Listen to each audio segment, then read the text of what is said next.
volontairement ou involontairement, consciemment ou inconsciemment. Les Berbères, je dis les Berbères, mais bon, on dit les Amazighs ou les Berbères, bon, moi j'ai toujours appris à dire les Berbères, je suis désolé si ça...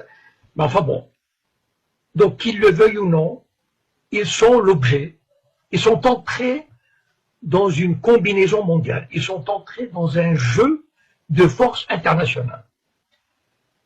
Il y a des forces étrangères, et je vais les citer, c'est le Mossad, en premier lieu le Mossad, avec des services secrets espagnols, français, mais en premier lieu le Mossad, qui a intérêt à semer le trouble, la discorde et la division.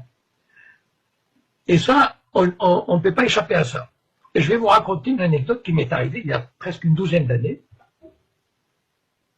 À l'époque, je n'étais pas du tout connu. C'est-à-dire, il n'y avait pas Facebook, je ne faisais pas de conférences, et j'avais l'habitude de me glisser dans les réunions du Bnei Brit, par exemple.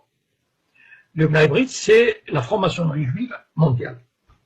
Et j'ai assisté à la réunion suivante. Je ne sais plus comment je suis allé, mais je suis arrivé. C'était la loge Ben Gurion à la mairie du 16e arrondissement.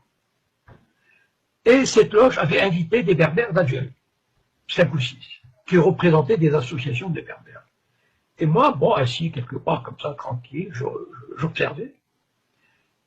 Et il y avait presque une centaine de personnes. Enfin, c'est une loge très importante. Ce sont tous des juifs sionistes.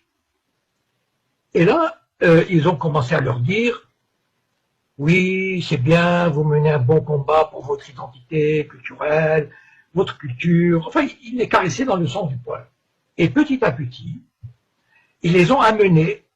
Et moi, j'admirais leur savoir-faire, parce que franchement, au bout d'une heure, ils les ont amenés, ils leur ont fait croire que leur combat identitaire, leur combat culturel, était le même que celui des Juifs qui se battaient et des Israéliens qui sont battus pour sauvegarder leur identité et qu'ils allaient leur apporter leur aide, etc. Et c'est la première fois où j'ai pris conscience que les organisations judéo-sionistes s'intéressaient aux problèmes berbères. Et il est vrai, je voudrais dire juste ceci aux Berbères, juste qu'ils prennent conscience, voilà, de ce fait. Mais ayez juste à l'esprit ceci, qu'il y a des forces extérieures qui vous font miroiter des choses. Voilà.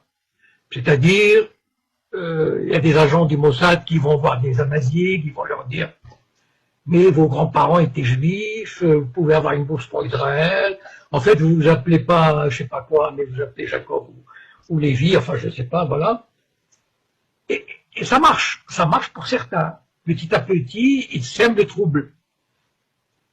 Et certains Amazighs, certains Berbères pensent trouver un appui, pensent trouver, comment dire, une voie de sortie d'une exploitation ou d'un colonialisme qui se trouverait à Rabat ou à Alger.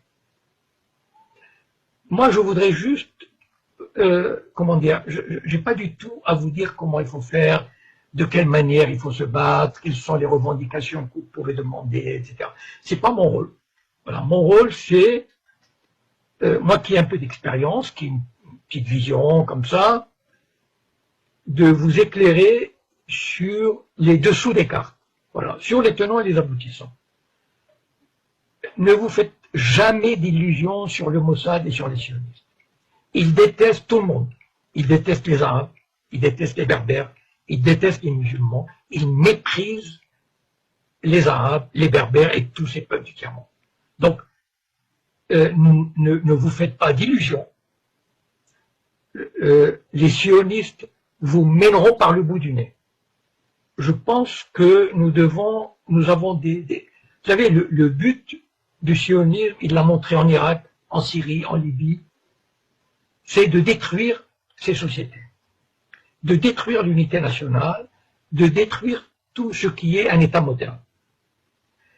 Et les Berbères, je vais vous dire, si vous marchez dans cette combine, vous serez emportés.